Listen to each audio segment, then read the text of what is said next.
What would you put in your backpack if you had a new coaching engagement but could only take a limited number of items? Each week, the Coach's Backpack looks at the multifaceted world of coaching and asks a new guest to tell us what they would take with them and why. Hi, I'm David Lowe, and this week we're taking a peek inside the backpack of Madeleine Lankston. Welcome, Madeleine. Morning, hello.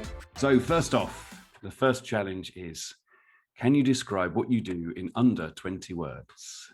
I hope I can, because there's so many things, but I guess ultimately I help people with how they're feeling with a loss or change in their life. Well, and we will delve more into that as we go through, right? So here is the scenario, Madeleine. You've been asked to coach a new client, but are limited to what you can take with you. So don't worry, you've got your essentials, you've got your clothes, your toothbrush, but in addition to those, you can take one book, one tool, technique, concept, method, approach, one other item of your choice, plus a person from the past or the present to accompany you. So what and who would you take with you and why? Okay, I'm going to go with the last question, is who. I would take a well-being practitioner with me. Often when we're grieving, we're not only mentally and emotionally drained, but we're also physically drained. So sometimes it helps to have somebody to help us restore how we physically feel, to be able to face what we're feeling and going through. So I think it'd be nice to have somebody with a wider range of well-being tools that could help the person that I'm going to be meeting. Okay, I won't ask you to name anyone specifically because that'll just put you on the spot. I'd hope that I know a little bit more about who I'm going to be meeting, but I probably initially would take somebody who maybe is skilled in a vast array of well-being techniques. So then we could use one that works for the person that we're meeting.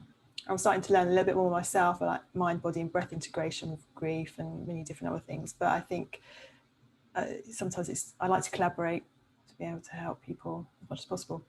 Right, off to a flying start. Okay, then you've got your person. What's going in the backpack? The book that I would like to bring for the person I'm meeting is a notebook. I don't like to take notes myself, but I love to encourage them to take notes for themselves and to write down whatever resonates or connects with them. Because so many times we often hear, oh, that's a good question. I need to give that some thinking, or I need time to think about that. So sometimes, it's good to write down what connects with us. And so I always like to offer them a notebook. I definitely don't find it helpful for me to keep notes, because next time I meet with them, I don't like to go back to where my last notes were. I like to meet them where they are at, because as we know, coaching, a lot of the work is also done in between sessions. No one has ever picked the notebook as their book. They've often taken it as the item. But I like the fact that you've kind of taken it in that the client's words are more important than anyone else's. Yeah, because the book is for me, not for them. If I was to bring a book that I was reading or a text, that would be for me, which I'd rather I could have that outside the engagement. But this is their time. So how does a book help them? I can't think of anything else for a notebook. It wouldn't even cross my mind to bring a textbook of any description. If I was going to press you for a book that you would want to take with you so that you could read it outside the session, I don't know, on your journey, what is your favourite book? I can't choose a favourite book. I really couldn't. That's like asking somebody to choose their favourite child. That's like, you can't. Well, let's move on to that. Which is your favourite child? That would be really mean. I read quite a lot of books around death and grief. At the moment, I'm reading quite a bit about Irvin Yalom. He wrote a book with his wife. They both started to write it together, and then he finished it after Marilyn passed away. He was saying that of all the therapy sessions that he's done to help people with bereavement, now in his 80s, only going through the loss of Marilyn, does he feel that he's in a better place to help people. And I found that really quite fascinating, because you don't necessarily think that you have to have experienced something yourself to help somebody. But that's like kind of like going against the grain of what we're always taught. But he just feels that he's got maybe more depth to his, if he was to be still doing sessions, he's thinking that he would do it completely different now. So it's quite Interesting. Yeah, it is, yeah. So if it's a book for me, then I found that quite fascinating, because what stopped me working in grief was worried about how it would impact my grief. And it's only through supervision that I was able to then move forward with it and know that, okay, this is how I can work with people, because it's what they want to talk to me about, and know that I can help. I imagine supervision in your area is Well, it's always important, but what's the word I'm looking for? I imagine it's particularly important. No, I don't think any more different to any coaching that we do. We don't know when we're working with somebody. We don't know what they're going to open up to us about. And then what do we do with that? I just know that potentially that I'm going to, maybe they're going to open up more than any other coaching engagement. Or at least I hope they do, because that's the space that I'm holding for them if they wish to. Initially, I had this strong sense of grief, but no, they weren't sharing that anyone had died, and I didn't know what to do. I was like, this is really bizarre. Why am I sensing grief, but no one's died? And then people then started to talk to me about death and somehow they're lost. And I was like, oh no, what do I do with this? I know how to listen, but I don't know what do you do. And you've not talked about grief in coaching. And I was like, what do you do? So I just listened. But then I was taking it to supervision. I think I got challenged. What's stopping me from, or what is my obstacle? What is it? And it was, I was scared about how it's going to impact my grief. And then my way of getting around it was in training in grief. And then I realised actually it's not going to impact my grief. Yeah, and once I started learning more about it, I was like, oh, now I can do it. I can help you. Well, this is what I was, if people are willing to open up to me, it's a privilege, because I know how hard it is for people to talk about. So if I can help, then I feel like I'm now able to. Interesting. So what else are we putting in this backpack? I find that my go-to technique is always going to be my listening, so my ears. So I'm not sure if my ears are an item or a technique. So I may change that as well, but it's going to be my listening ability. I want them to know that they're being listened to, so they feel heard. And also in grief work, there's this term that we refer to as like a heart with ears. If you put two ears together, they symbolize the shape of a heart. And I always keep that in mind. Listening is my go-to all the time. Like, I want to ensure that I'm truly listening. So any questions I ask are for them, not for me. What will help them, not help me.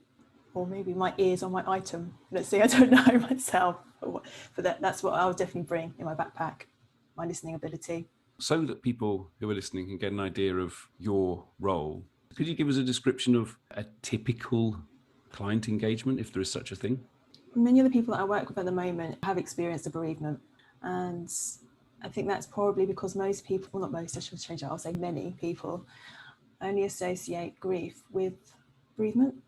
But we can have those feelings and how we feel from any change or loss in our life, whether it's changes to our career, changes to our job, whether it be changes to our family, any changes to our life, those changes that we want and those changes that we don't want, and how we feel, it impacts and ripples throughout all of our life. So I think at the moment, most of my work is with helping people with a bereavement in their life.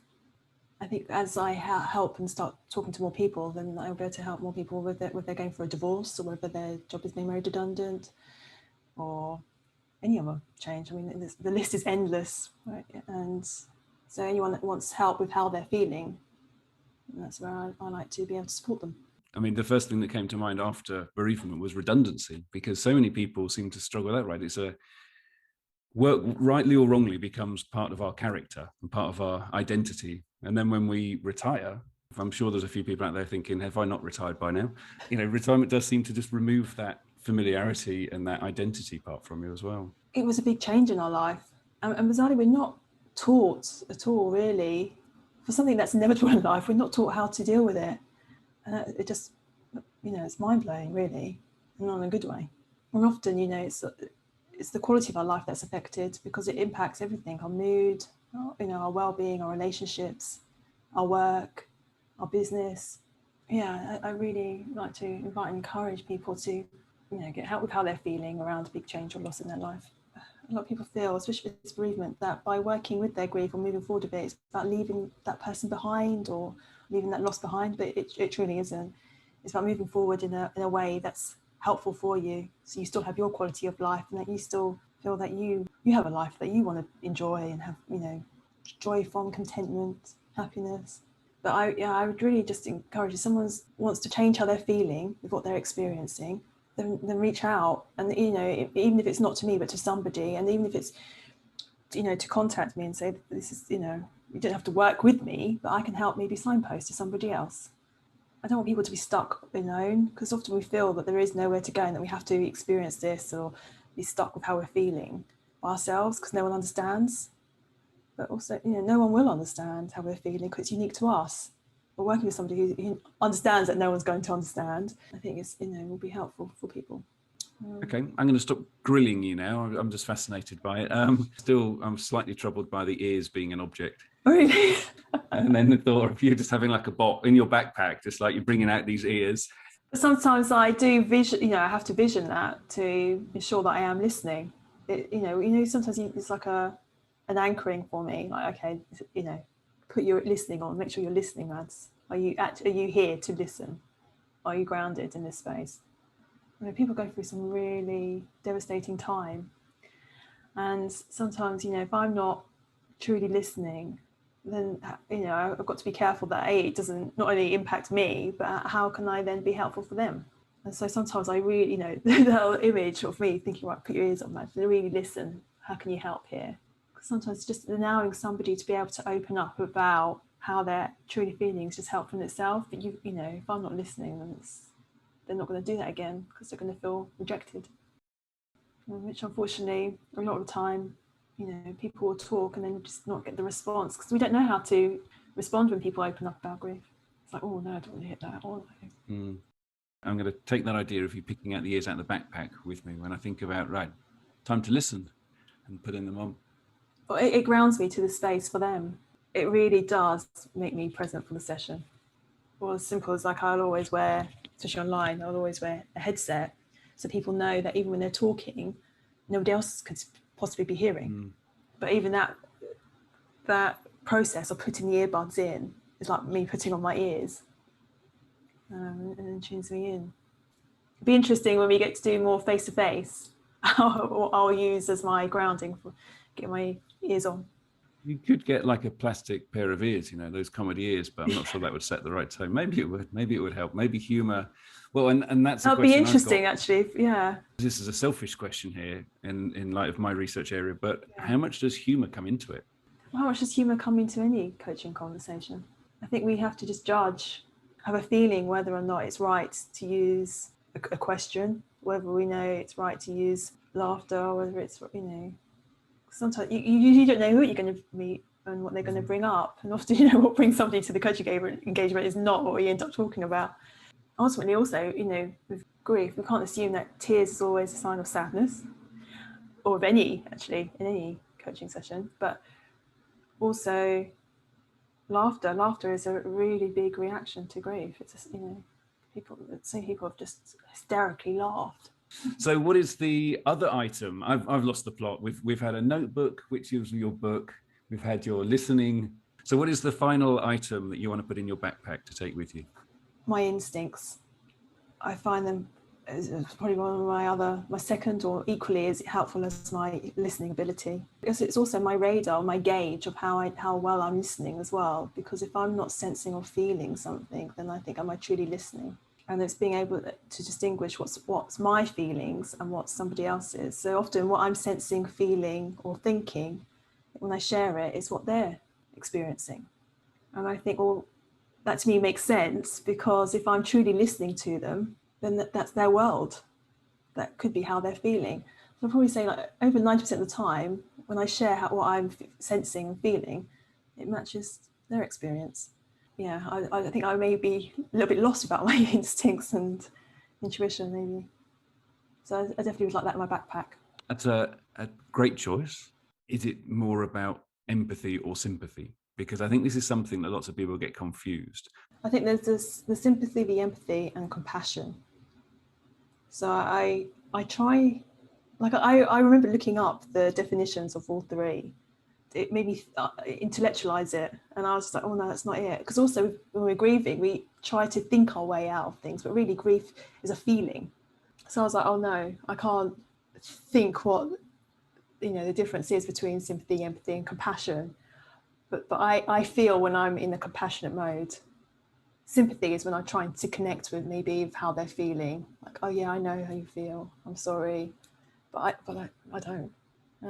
Maybe empathy is trying to understand how they're feeling. But I think, if I go with compassion, I know then I'm going in with my heart with ears. I'm going with my instincts. I'm going in with time for them, and I'm giving what I can, my ability to help them. So compassion more than either of the other two. Yeah, definitely for me. I have like a reaction in my body about sympathy and empathy. I just don't no, I don't want it. If I was on the other side, I would not want somebody's sympathy. I don't want somebody's empathy.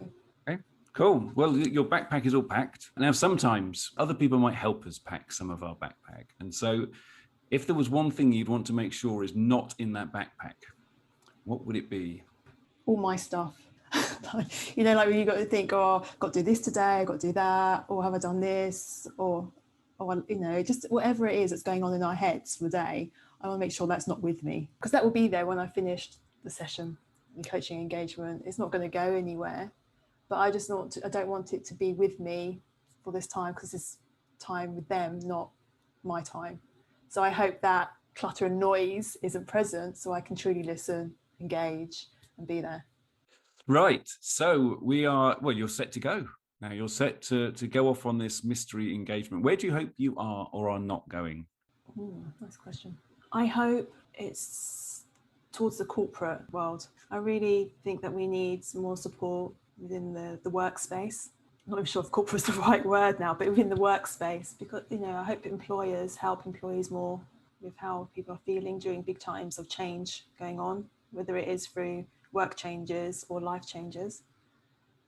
You know, so many times that people bring up about employee assist programs, but I don't know all the people that I've worked with or spoken to. I don't know many people that want to engage with it. They want to know who they're talking to. They want to have a face and a name and a person to who they're going to be opening up with. And they don't have that feeling or that sense or that knowing with EA programs.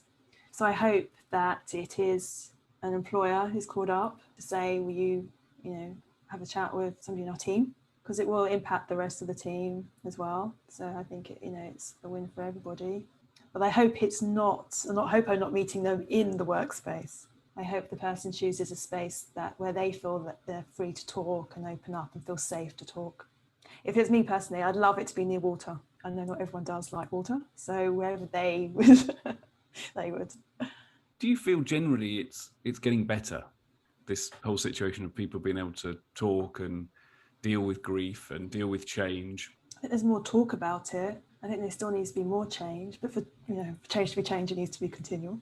I think in some areas, yes, there's still a lot of work to do. And I hope I can do my bit with that, and to provide that support and to, maybe help create that change in some way. Brilliant. And if people would like to know more, where can they go? Well, on LinkedIn, that's always a good way to connect with me. And I also have my website, which is madeleinelankston.com. Yeah, they're probably the two ways to reach with me. Okay, great. And we'll put the links in the show notes so people can click on those as well. Thank you, Madeleine Lankston, for being on the Coach's Backpack. Thanks, David. I really enjoyed talking with you. And thank you for joining us on this episode of the Coach's Backpack. If you would like extra goodies, such as free tools, offers, further info about our guests, and maybe even the odd peek inside their actual backpack, sign up to our mailing list at thecoachesbackpack.com. And don't forget to follow the podcast too. See you next time.